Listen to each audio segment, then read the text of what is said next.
Since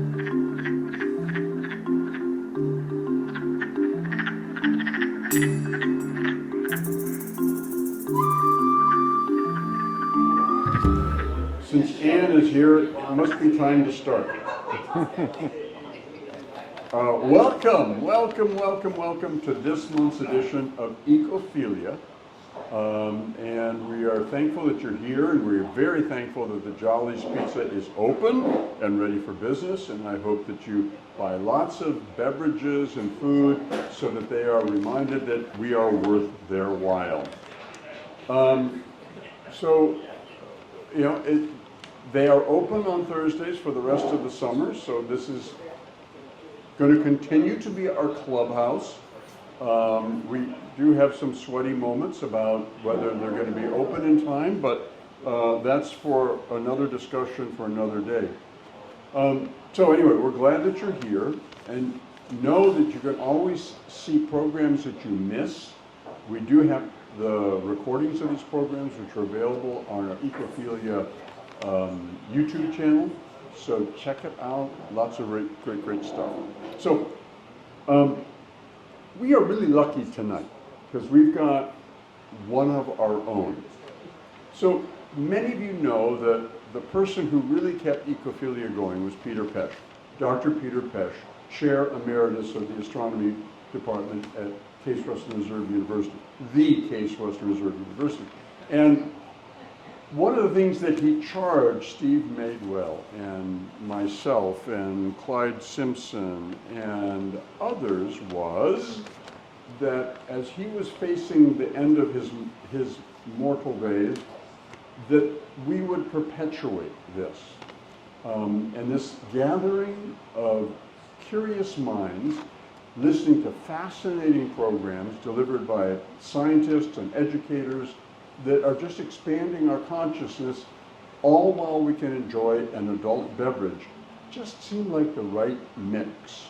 And when we were first looking for a home, because we were meeting for a while at Judson Manor where Peter was, that worked out okay, but we clearly needed a new home, and we turned to our friends at Case Western Reserve University, most notably Dr. Darren Croft, who happens to be sitting back there next to Steve Madewell. And Darren said, this is a great, yeah, give it up for Darren. And Darren said, this is a great idea. Let me just toss it off to a whole bunch of graduate students to find a meeting room and to handle it. And it turns out one of the graduate students was Brady, which we'll get to. So for a while, we actually met over on the campus of Case Western Reserve University, and it was fine. It was just a little bit unwieldy to get to, and the whole idea of having an adult beverage was kind of foreign to the biology department at Case Western Reserve, which I don't really understand, but at least not so. Right. So anyway, we ultimately migrated here. We had one episode at the Jolly Scholar, and there was just way too much ambient noise and confusion. But Steve Madewell was meeting with a group that managed Jolly Scholar, and they came up with the idea of Jolly's Pizza. And for those of you who follow the music scene in Cleveland, this is hallowed space. This is the Barking Spider. So many great bands were performed right here against this wall. So this is a great place. And there's just some, as Steve talked more and more about this concept, it just seemed like this would be a perfect place to embody everything that we want to do. So here we are. How much longer? We don't know, but we'll figure it out. So our speaker this evening, without further ado, is Brady Parlato, who is a PhD student in Dr. Mike Benard's lab at Case Western Reserve University. Okay, but again, he's part of the overall Ecophilia planning group, so he needs major major credit for that. Originally from Ashland, Kentucky, Brady has lived in Cleveland since the fall of 2022, working on his graduate degree, and my understanding he'll be defending his thesis sometime this fall. Yep. This fall. So hopefully by the holidays he'll be Dr. Brady. He has an interest in educating the public about wildlife and conservation, particularly concerning amphibians and reptiles, herptiles as we like to call them. So not only does he have this, not only is he adding to our knowledge about basic knowledge, basic research about herptiles in Ohio, but he's also committed to education. And one of the cool things that he does is on weekends he volunteers. Okay, here's a guy, I know that graduate students get paid a lot of money at Case Western Reserve. So they got a lot of free time on their hands and a lot of disposable income. But it turns out that he has chosen to volunteer for the Department of Wildlife Resources at the Cleveland Museum of Natural History doing live animal programs. Yeah! I used to work there a long time ago. And not only that, but he has a special affinity for Lancelot, Sir Lancelot to you, our porcupine. So maybe you'll talk a little bit about that. And what's cool about this too is that Brady's aspirations once he gets his PhD, or at least this is what it says in his canned talk here, or his canned intro, is that he actually wants to be in the education side of things, in either a zoo or a small teaching-focused college or university. And boy, do I applaud that.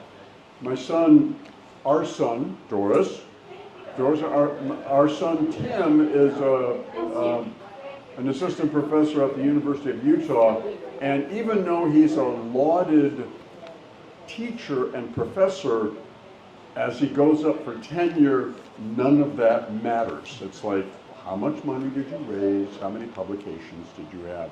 This whole idea of a commitment to educating people, connecting people to nature, connecting people to science is brilliant, it's important, it's critical, and it's the future. So that's our speaker tonight, Brady Parlato, and he's going to be talking about effects of temperature and light on amphibian behavior. Take it away, Brady. Thank you, Harvey. Appreciate it. And again, feel free to pull the microphone off if you want. Okay, I think I'll do that. All right. Hello, hello. Can you hear me? Awesome. Thank you. I have to get my beer. Oh. All righty. If at any point that you can't hear me or there's any technical issues, please feel free to let me know. Rich, am I good? Am I recording on there? All right. Thank you. All righty. So thank you all for having me. I think this is the second Ecophilia presentation I've done since 2024. So it's great to be back and presenting. I'm going to be talking a bit about both a combination of my dissertation research with Dr. Mike Benard and my sort of a side project I did with Dr. Noah Dunham. Some people might know Dr. Noah Dunham from the Cleveland Metroparks Zoo, one of their research curators. But I'm going to be talking a bit about that as well. And it won't be an overly long presentation. It will be, I can guarantee you 30 minutes. It'll be, so that's enough time to enjoy some drinks and some pizza. But let's get into it. So I am a PhD candidate. It just means I've passed the qualifying exam, so I've gotten over that hurdle, and I'm a candidate for the PhD, and I'm really trying to defend this fall and be done, but we will see if that comes to fruition. From Kentucky originally, if anybody's been down to Kentucky. It's probably where I would want to live when I finish. It's my home, and I would love to be back down there when I finish. For as far as what I study, mainly that's amphibians, so frogs, toads, salamanders. Of course, the picture there is not with a frog, toad, or salamander. That's with a snake. Looks to be a garter snake. But that was at one of our events at the university, the Case Western Reserve University Farm. We do yearly. It's a biodiversity challenge. And as far as what I want to do, Harvey spoke a bit about this, but I'd like to pursue a career in education, either at a zoo or a small sort of teaching-focused college or university. And like Harvey said, I volunteer at the Cleveland Museum of Natural History, and I do programs with Lancelot. If anybody knows Lancelot, he's one of my favorites. So a bit of background, this is one of my favorite quotes. This is from a biology textbook. So it reads, "The complex respiratory pathway of scores of individual chemical reactions is nearly identical in all life forms: bacteria, mushrooms, saguaros, coyotes, and even the highest forms, such as toads. So, and then we have the little toad up there. But if you didn't get it by now, I enjoy amphibians, frogs, toads, salamanders. But it's one of my favorite quotes there. So I do a couple things. And my main sort of thing is at the Case Western Reserve University Farm, where I do my field work, which I was at earlier today, actually. That's why I'm wearing my fieldwork pants up here. But I did that earlier today, working with wood frogs. I caught 44 wood frogs today, and I released those out into the pond. And I had 72 wood frogs waiting in these pens that I'm going to talk about, which I monitor with trail cameras. So I'll talk a little bit about that in just a minute. And then at the Cleveland Metroparks Zoo, I've studied effects of, so here in Cleveland, I've studied effects of different environmental variables on wood frogs, one of our native species. But at the Cleveland Metroparks Zoo, I've studied effects of lighting on Puerto Rican crested toads, so a foreign species, but one that is still, I think, very important to study. So before I get into it, I wanted to talk a little bit about sort of differences between zoo and field-based studies.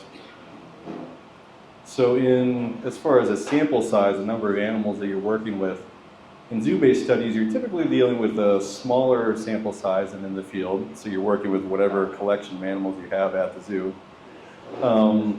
And as opposed to the field, you're limited to the number of animals currently in the exhibit.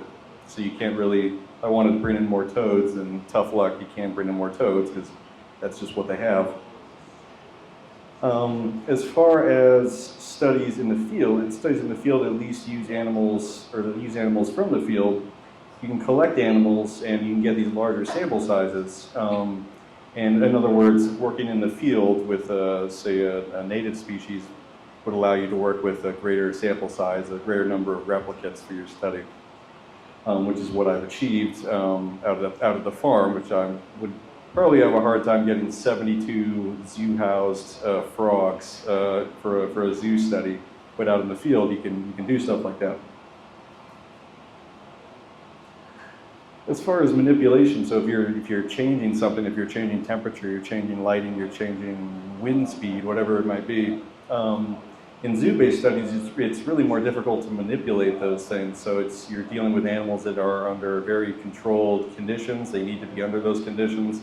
As dictated by the sort of care staff, and you can't really just sort of willy-nilly manipulate those things because it may affect the regular care of the animals, and they may be part of conservation projects with pretty strict rules where you can't manipulate, say, temperature just sort of willy-nilly. But in the field, it's not to say that you can just manipulate everything, because there's still a lot you can't manipulate in the field. But in the field, it's a lot easier to manipulate variables and conduct sort of manipulative experiments. And really, in any case, you're conducting research on vertebrate animals in the field or in the lab. You need approval from the IACUC, the Institutional Animal Care and Use Committee, which is a very important part of the whole thing. So some graphs here. So this is a graph from a 1973 study by Lillywhite et al. And what I wanted to show is that on the x-axis here we have, let's see if I can operate there we go. On the x-axis we have the time in weeks for these western toads.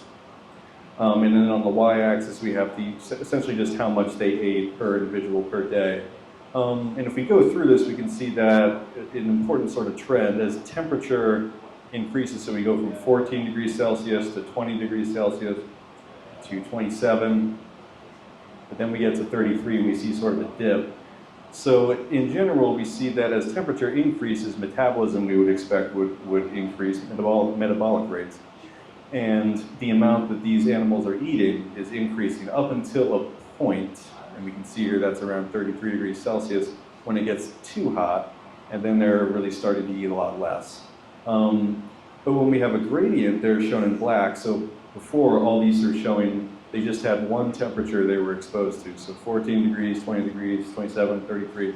They just had one temperature they were exposed to. But in black here we can see this is a gradient, so they had a gradient of temperatures throughout the habitat that they could willingly go to and get into and get that sort of microclimate of their choice. We can see here that when that's the case, when they have a choice of temperature, we also see that they're eating a lot. So the main thing I wanted to stress here is just that up until a point we see an increase in how much these animals, these ectotherms, are eating as temperature increases. If it gets too hot, they're eating less. And if they have a gradient of temperatures that they can choose to occupy, they're going to be eating more. And this is just showing increase in body size, an increase in length. So again, we have the temperature, or we have the time on the x-axis here, and then we have an increase in length, in body length on the y-axis. We can see a similar trend that as it gets warmer, we're getting bigger and bigger. But when it gets too hot, we see that it decreases. And then again, with a gradient, we see if you have a gradient of temperatures you can occupy, you're able to achieve these larger sizes.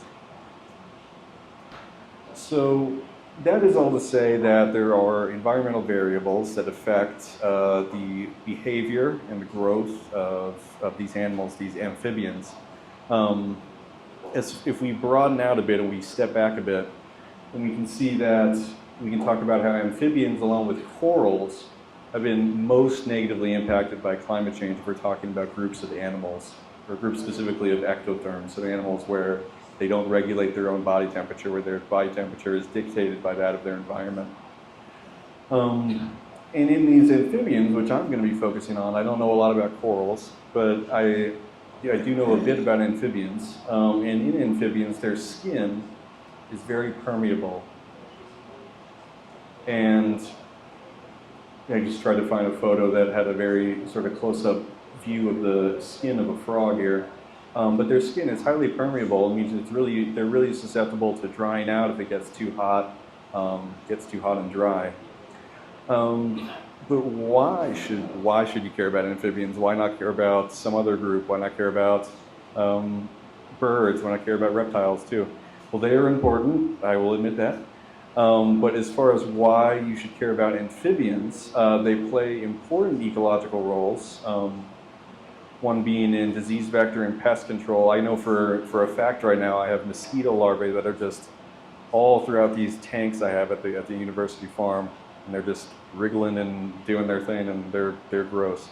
And the amphibian larvae that are in the tanks with them will eat them, so they will help to control these disease vectors for us, which is a really important thing. And not a lot of folks know that they will realize that these tadpoles are eating mosquito larvae, but they are. So they're playing an important role for us. If anybody says tadpoles aren't important, they're not telling the truth. But they play important roles. But they also play roles in nutrient cycling and energy transfer between habitats, because they're going from these larvae in the water to these adults on land and then back to the water to breed.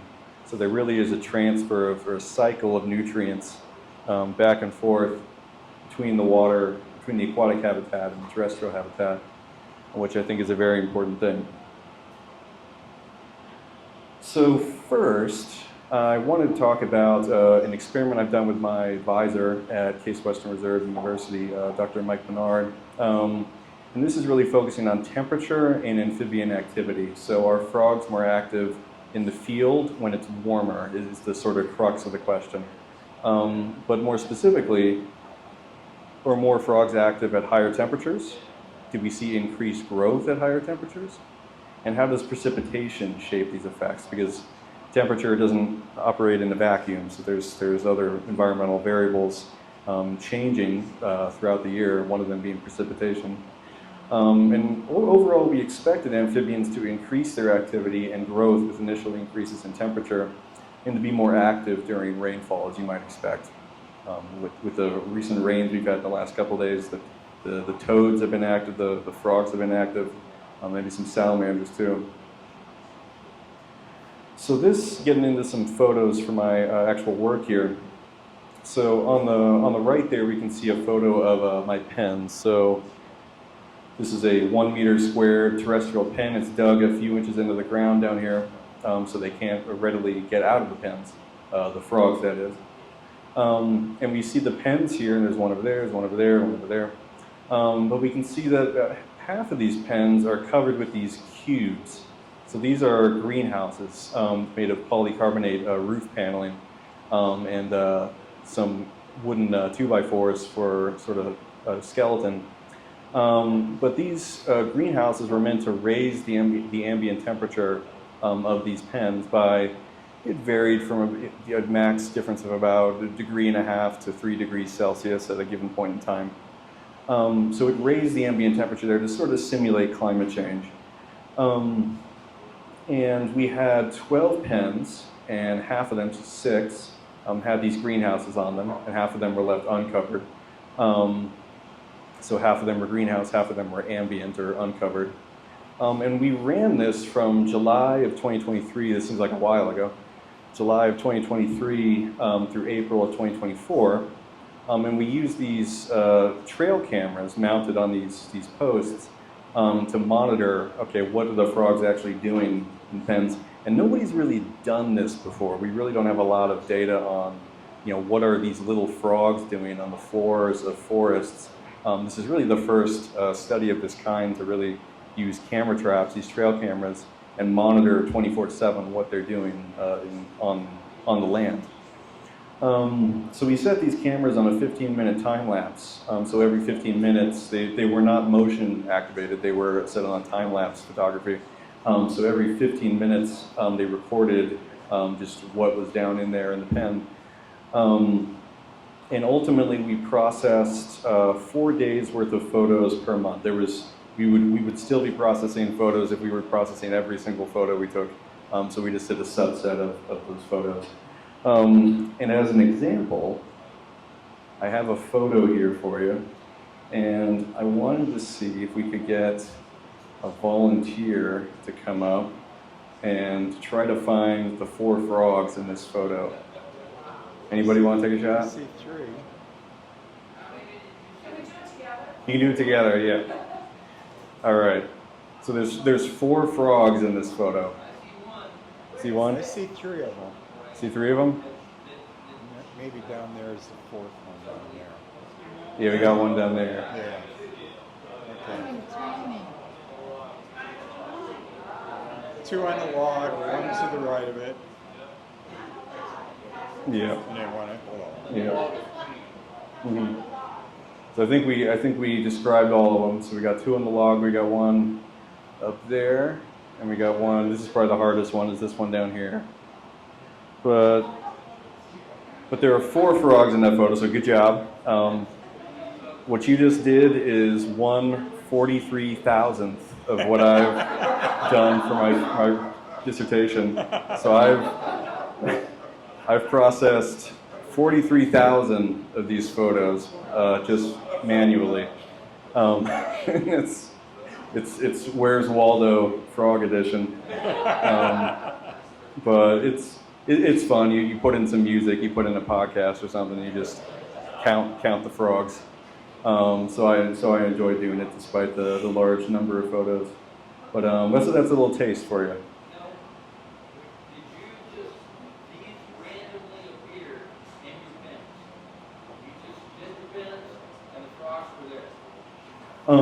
I didn't mention that. No, I added the frogs to the pens. I should have said that. Sorry about that. So I added 4 frogs to each of the 12 pens. So 48 frogs total. And then they were able to be seen with the cameras. So that's a little taste of, yeah.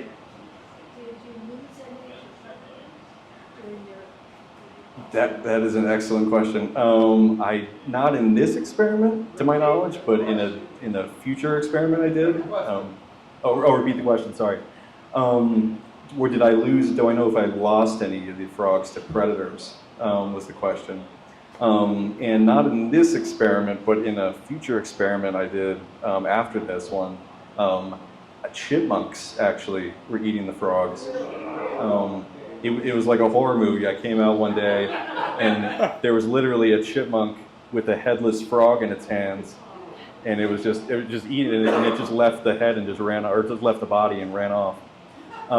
So chipmunks will eat frogs. If you learned something today, that's so that is one example. Yeah. So that's, like I said, just a little taste of Find the Frog. But getting into some data. So on the x-axis here we have the day of the experiment. So this ran from July through April. And then on the y-axis we have total frog observations. So each of these sort of paired bars is a group of 2 days that I processed photos for. And we can see we saw the most frogs in the summer, then we see a decline in autumn. There was a 2-day period in winter. It was December 26th and 27th, which you probably wouldn't think of frogs being active in December, but they were. And they were active for just a 2-day period, but then they stopped and they were not active in January or February. But then in March and April, they were active again. So this gets into some sort of nitty-gritty data, but I would like to try to explain it the best I can. I struggle with this, and I want to do it justice. But what we have here is, on the x-axis here, we have the temperature 2 centimeters above the ground. And then on the y-axis up here, we have the probability that you're going to see a frog in a photo. So if it was right here, it would be about a 30% chance you're going to see a frog in a photo, or a 20% chance, or a 40% chance. And then down here is the number of photos that we recorded at each of those temperatures, with the star denoting the median recorded temperature for those photos. And yellow or sort of gold here representing the daytime, and then purple representing the nighttime. So what we can see here is that over here we have dry conditions. So we have conditions where precipitation was over 48 hours was less than 3 millimeters. And we can see under these conditions that as temperature increases during the day, we see a slight decline in probability of activity of frogs. So as it gets warmer during the day, when it's dry, we're seeing it gets slightly less likely to see frogs as it gets warmer. But at night, we see a sharp increase, that you're much more likely to see frogs at night at, say, 22 degrees Celsius compared to 14 degrees Celsius. And the solid line represents the probability from the actual temperature data we recorded. The dashed line gives a predicted probability 3 degrees beyond the max temperature we recorded. And then over here, we have wet conditions. So this over here was dry, and this over here was wet. So when it was wet, when we had at least 3 millimeters precipitation, you see here that there really is not much of a difference. The precipitation has the effect of sort of getting rid of the temperature effect. So once it gets wet, temperature has a smaller effect on the probability of seeing a frog. Oh, yeah. Any measured precipitation in the gauge which is exposed to The no precipitation because of the greenhouse gas. Oh, yes, yeah. So the question was there still an effect of precipitation because if we had the greenhouses on? I didn't elaborate, but we had I drilled holes in the roof of the greenhouses so that rain could still get through. So that's how rain was getting through for the greenhouses. Sorry, I didn't elaborate on that.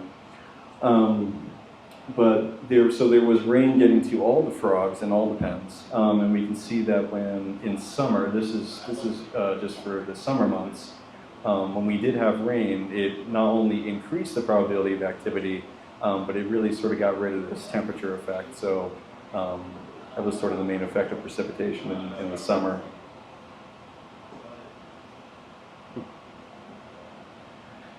Then we get to autumn. And we see a different effect here in that rain makes diurnal activity more likely at higher temperatures during autumn. If we look here, we can see, again, on the x-axis, we have the temperature, and under dry conditions, we see that temperature initially increases both during the day and the night. As temperature increases during the day and the night, the probability of seeing a frog increases up until a point where it peaks at an intermediate temperature. And it being higher, when it's dry, you'd expect higher activity at night than during the day. But then as it gets hotter, we see a decline in predicted probability of these wood frogs. But then when it gets wet, and we have at least 3 millimeters precipitation, we see that it's really peaking at sort of the highest recorded temperatures. And when it's wet, the effect is that daytime activity increases. So whereas under dry conditions, activity was predicted to be higher at night, when we add rain, activity is actually predicted to be higher during the day. And it peaks at really the highest recorded temperature when we have rain.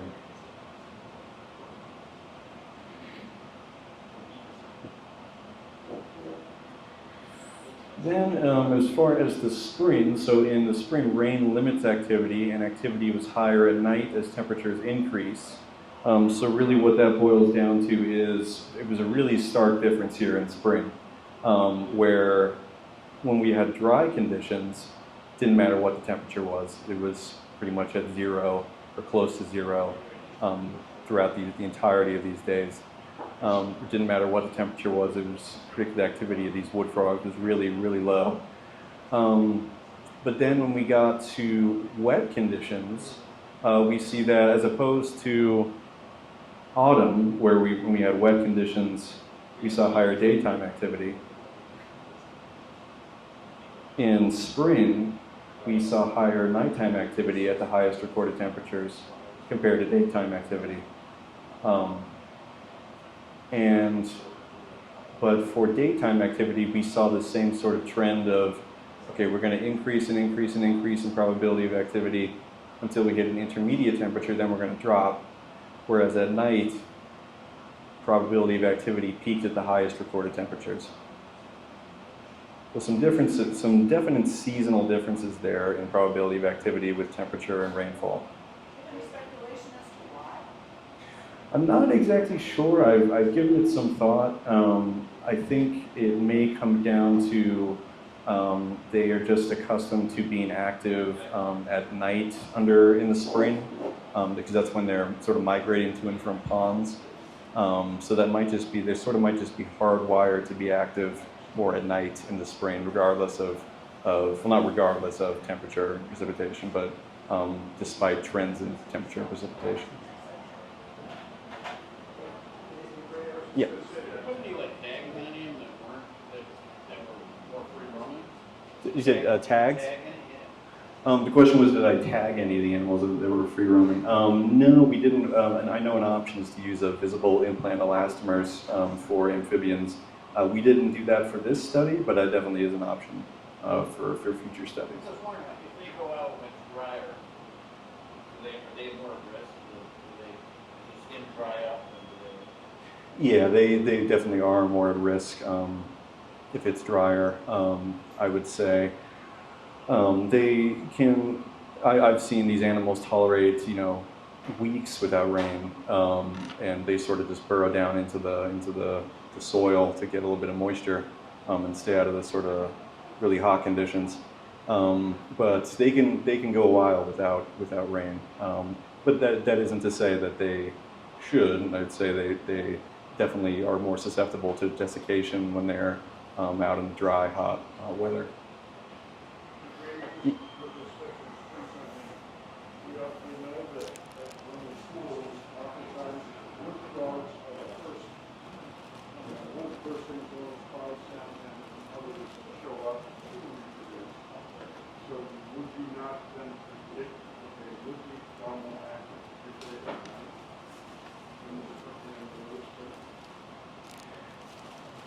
That's sort of what I was thinking as far as wood frogs being one of the first amphibians to come out and reproduce in the springtime. So that sort of was in line with my thinking, in that they probably would be some of the prominent amphibians you see at night. But that's sort of what I was thinking.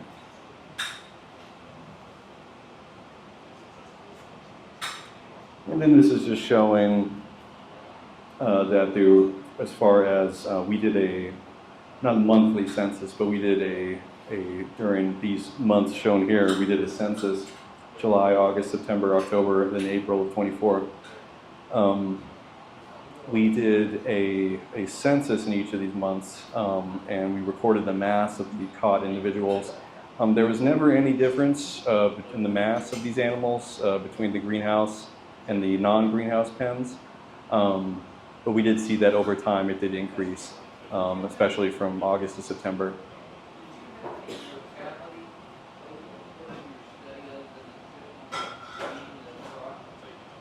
Yeah, the question was, did we have any mortality over the course of the study? We did.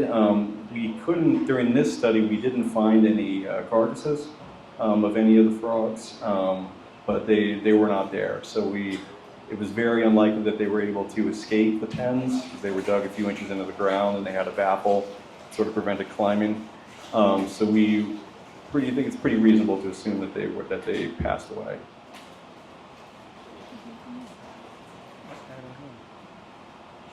But I will say the majority of frogs did survive for the whole period.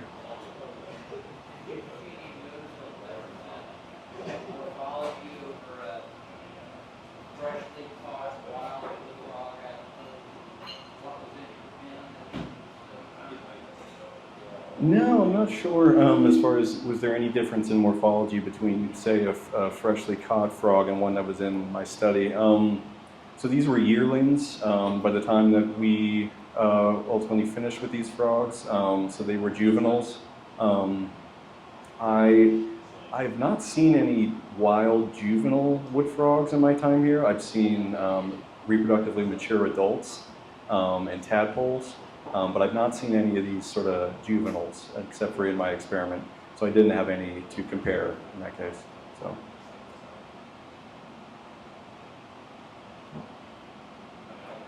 So as far as some key findings from the first experiment, so effects varied by season. So in summer, autumn, and spring, rain shaped the relationship between temperature and activity for these animals. In autumn in particular, rainfall made diurnal activity more likely at higher temperatures. And a general trend was that in autumn and spring, that activity initially increased with air temperature, but declined after a threshold temperature was surpassed. And no activity predicted for wood frogs on dry days in spring, so just zip, nothing on those dry days in spring. And there were no differences in body mass either.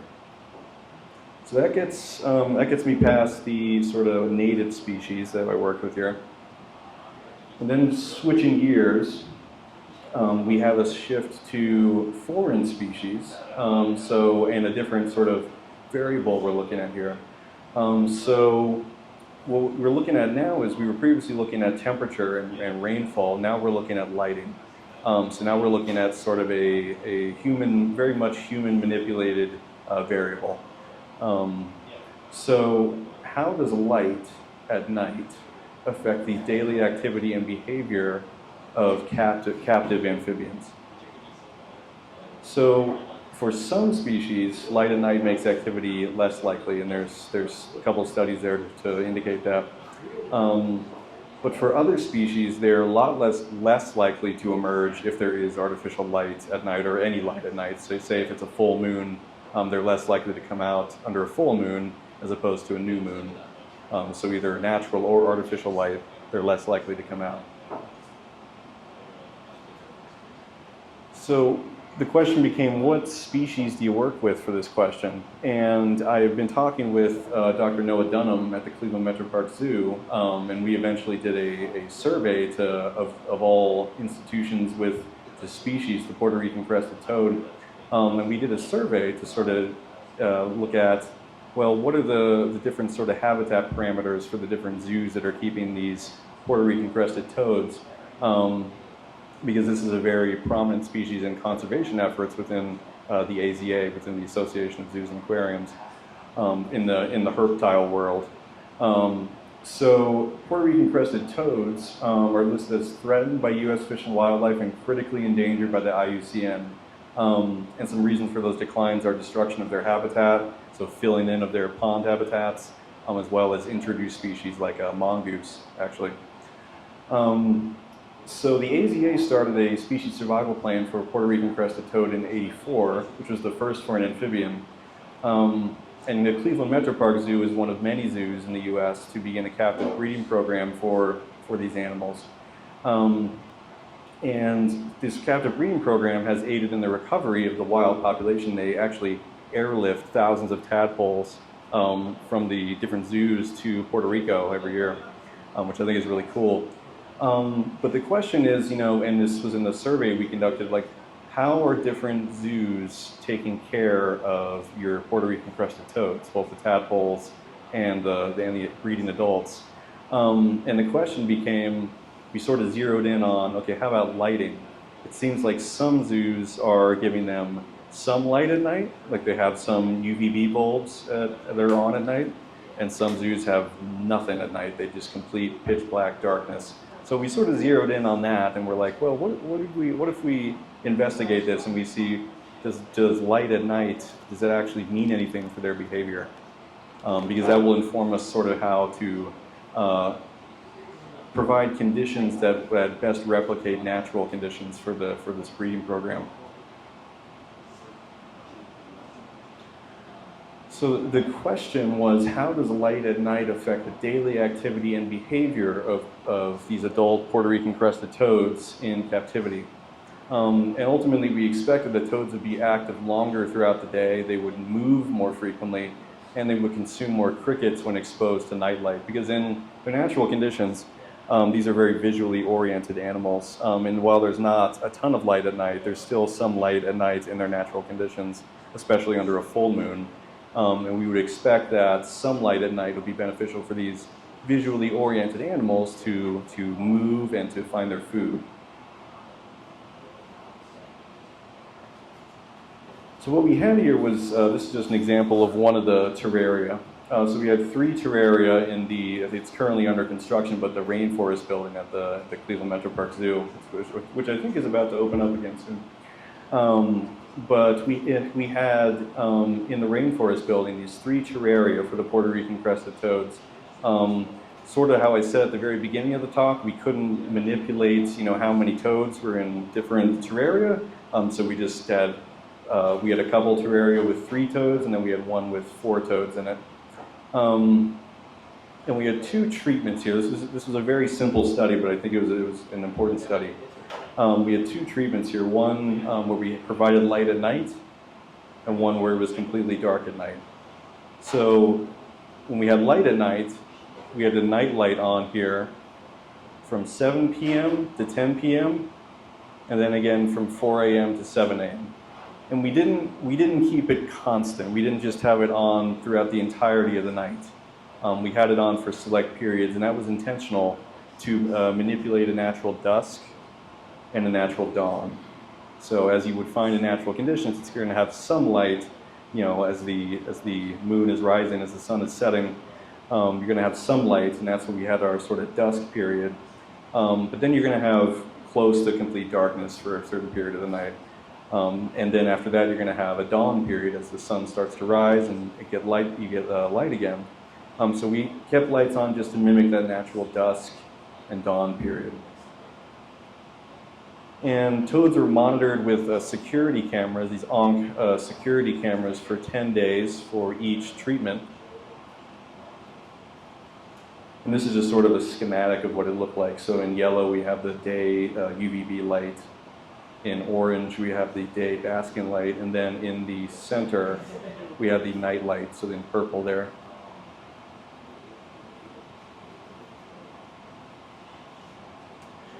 And you can't really play this sort of Where's Waldo like you can with the other photos, but you can see this is what we were working with as far as the view of the toads. So we have these sort of, the toads visible there and there, and you can see sort of the glare, but you can sort of see one there.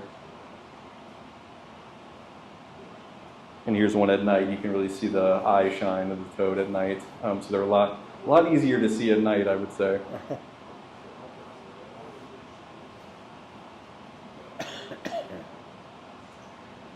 So that was just showing what we were working with as far as the security camera footage of the toads during the day. and at night. And you can see they had shelters, they had some pots, they had sphagnum moss they could hide under, they had a sort of basin of water they could go into. And then getting into some of the data. So for this second experiment, what we found is that on the y-axis we see day versus night. So day over here, night over here. And then on the y-axis we have the proportion of toads active. So this would be at about 40%, 40% of toads active. And what we can see here is that in the white bars we see the treatment that had light on during a portion of the night. And in the gray bars indicating the treatment where we had no light at all at night. So we can see here that toads, we see a bit of an increase. It was a non-significant effect, but we see a bit of a higher proportion of toads here active when we had light at night, as opposed to when we did not have light at night. So this was only close to significance, but it was still a trend I think is important to acknowledge. And we can of course see that these are nocturnal animals, so they were more active at night than during the day. And this is a similar figure that you can see here on the x-axis hour of the day, and then again proportion of toads active, where toads that had light at night are shown in red and toads that had just complete darkness at night are shown in blue. And we can see here that pretty much all times of the day we see a higher proportion of toads active when we have light at night as opposed to when you don't have light at night. And this dark region here is indicating the period of the day when we had no light on at all, even in the light treatment.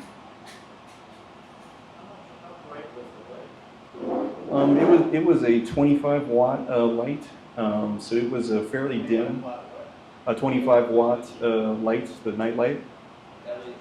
LED? Yeah, LED. Is that like the equivalent of a 100-watt bulb? You know how LED has a step up? Yeah.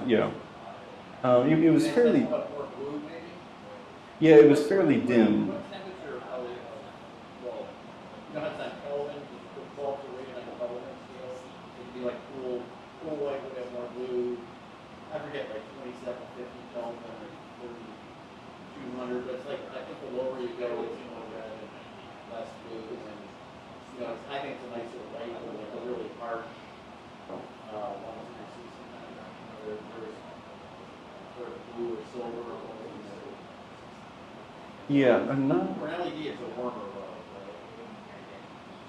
Yeah, I'm not sure actually on that as far as the temperature of the light.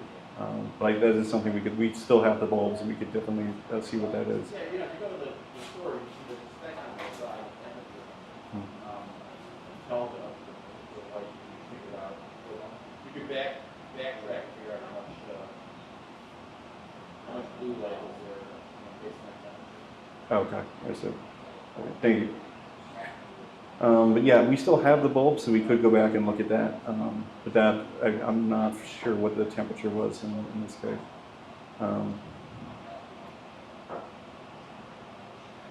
Then for how much they were moving, this we did see a significant effect. For here we see on the x-axis the time period, so dusk, where for the animals in the light treatment we did have lights on, we had a night light on. But for the dark animals, we did not have lights on. At night, this is a period where we didn't have lights on for either treatment. So regardless of whether you were in the light treatment or the dark treatment, you were in complete darkness during this period.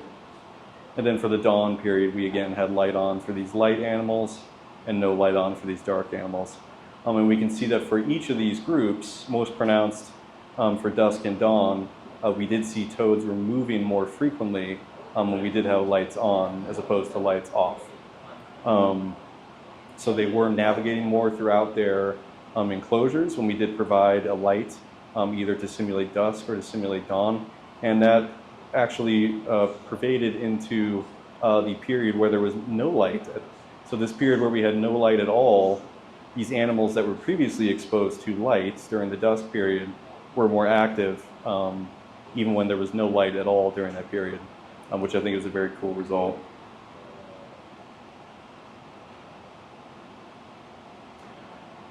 Then for what they were eating, they ate crickets extremely infrequently. So we did not see any significant difference here in the number of crickets they were eating. We can see here, we initially wanted to express it on crickets consumed per hour, but it didn't even get to a whole cricket on average for each of these. So it was really infrequent that they were eating crickets. They were eating, but it was just really, really infrequent.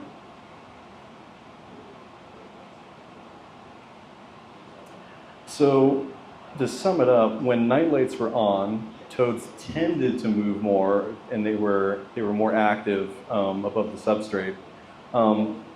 We did see a significant effect in full body movement, so there were significantly more full body movements at night when nightlights were on. But there was no significant difference in number of crickets eaten based on nightlight treatment.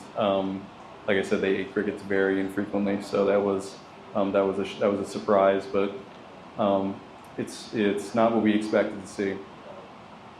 But I think the key result here being that these animals were moving more at night when nightlights were turned on, indicating that having some light on at night is probably important for the navigation of these animals around their enclosures in captivity. And I'd just like to acknowledge everybody who helped me out with these projects at the Benard Lab and at the Cleveland Metroparks Zoo, and I'd be happy to take any questions you have.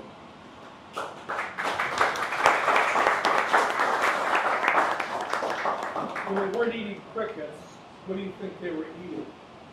So they only had crickets provided to them. And this could have been, there were some, well not there weren't some, but there was a single sort of blind spot in each video recording where we can't rule out that they weren't eating in that blind spot, but they were only provided with crickets. You only provided crickets in the zoo experiment, Yes. but in the field experiment, you provided other food sources. That's a great question I didn't address earlier. So in the field experiment, I did not supplement the pens with any additional invertebrates or any sort of insects or anything like that. So they were just catching stuff that was naturally in the pens. That is what my question is in the field experiment, do you know whether the radioactivity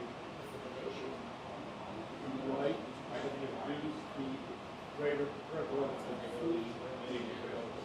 In other words, the insects were more active, they were visible, and they fed more because there were more insects. So the effect might have been on the insects rather than I see. So yeah, the point was that the light may have been stimulating the insects to be active, which may have promoted greater activity in the toads. So that's a possibility. So did the Puerto Rican toads eat during the day then? No, they pretty much all their feeding activity was during the So night. they didn't eat? No, they just didn't eat much. Yeah, which I've managed captive amphibian collections, and sometimes they just don't eat for a while. So we maybe just caught them at a period where they weren't eating much, and they're perfectly fine doing that. They just go through periods where they don't eat a lot.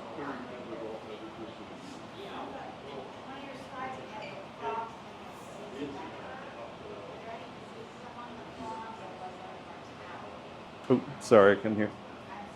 No, you're fine. One of your slides had frogs as a disease vector. Yes. And I'm wondering if any of your frogs had disease or if they spread it and if any mortality. Yep, so the question was if there were any diseases present and if we had any mortality from any diseases that were present with the frogs. Not to our knowledge. There were not, to our knowledge, diseases present within the wood frog population. There's always the possibility that there is a chytrid fungus which is a really bad pathogen among frogs.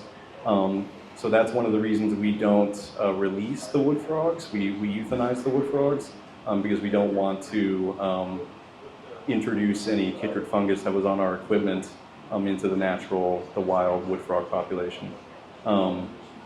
There are a lot of these frogs, I will say, so it's really is not, they're not a species of conservation concern. They're very, very abundant.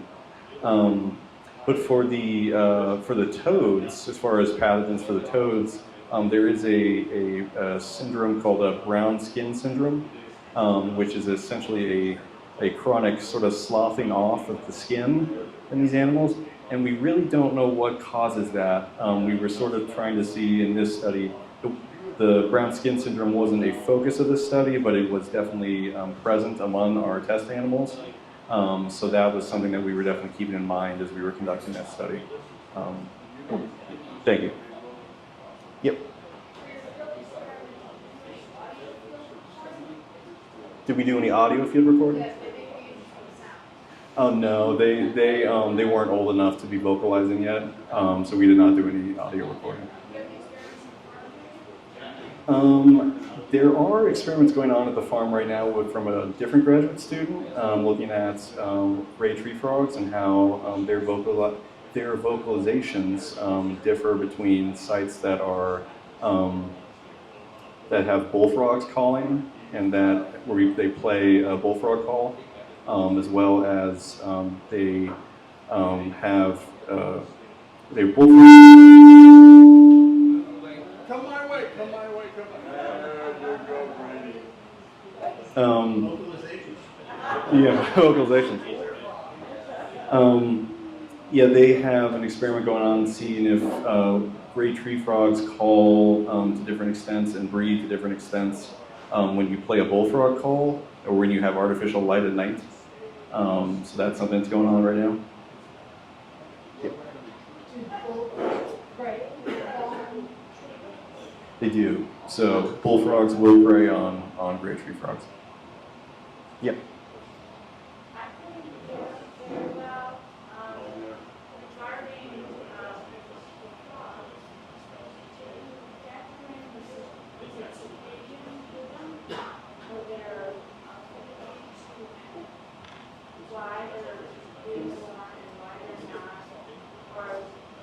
Daylight is short, maybe, or daylight is increasing. Did that happen? So the question was if the frogs are sort of factoring in circadian rhythms into their activity, if I'm correct.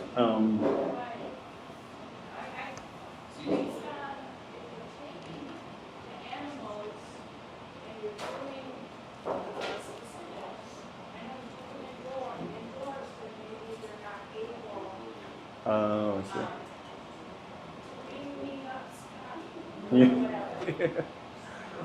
So yeah, indoors they really aren't able to, with the toads, they really aren't able to cue in on those sort of circadian rhythms or the sort of cues that would inform circadian rhythms. But the wood frogs in the field study definitely were.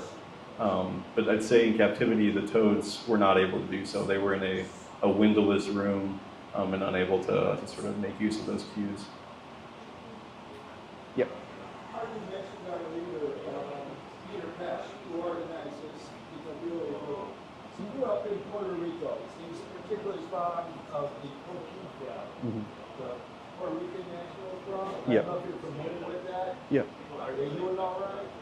I understand they're invading Hawaii. Yeah, I've heard that they are in sort of invading Hawaii right now. I'm not familiar with their conservation status in Puerto Rico right now, but I have heard about their sort of going into Hawaii.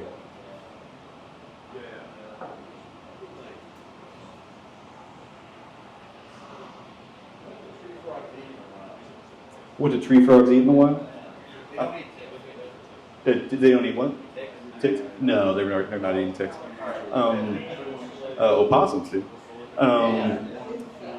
But as far as what tree frogs are eating in the wild, various things, mostly insects, flying insects. Beetles are probably going to make up a lot of their diet. The beetles that are flying at night, flies. probably not a lot of things that are hanging out just on the ground, like earthworms that you'd find in the guts of, say, a wood frog or a bullfrog. Probably more flying or tree-dwelling insects you probably would find more in the guts of tree frogs.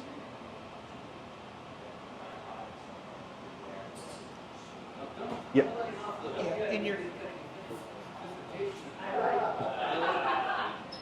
In your pens with the greenhouse effect, how did they get food in and out? So we still had these invertebrates that were crawling, and this would be insects that were able to crawl in and out of, and spiders as well, in and out of the pens, so they could still get underneath the greenhouses or through the holes in the greenhouses and get into the pens.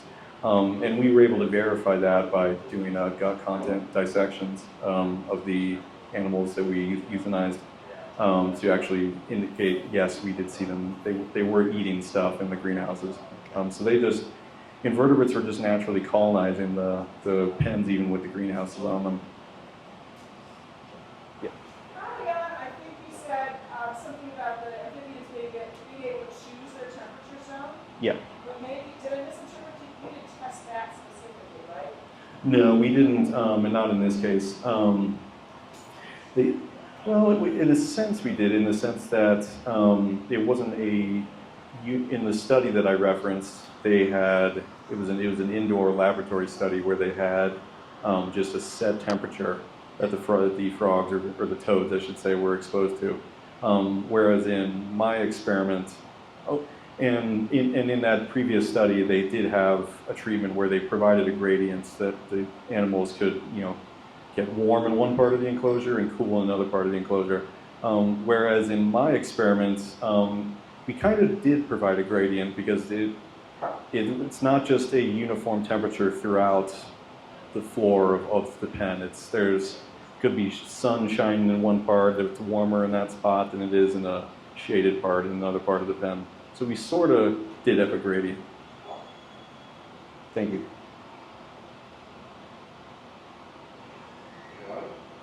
Let's give it up for Brady. Thank you. Thank you very much. Great programs. And from now on, we shouldn't be calling these things gradients. We should call them gradients. Gradients. Just saying. Anyway, fascinating stuff. So, your next step, again, after getting your PhD, will be going into education. Yep. Yep. As I said before in the introduction, I think that's incredibly heartening. Steve. Through probably early September. Ooh, early September.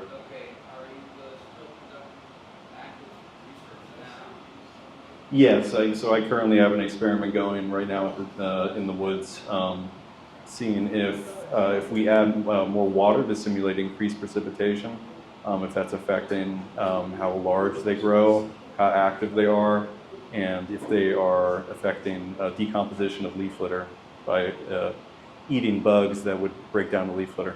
We have talked in the past about trying to do an occasional field trip like we did in Amphibian, whenever I'm running center in Lake County.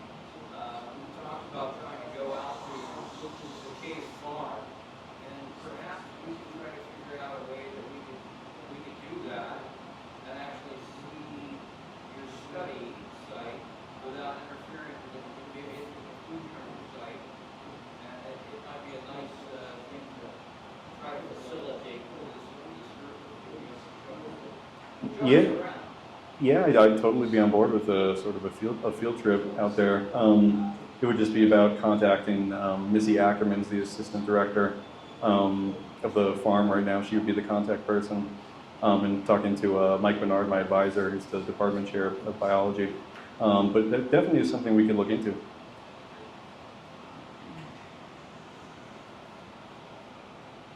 Thank you. Okay, one last time, give it up for Brady. Thank you. Great research. Okay, well, we will see you next month.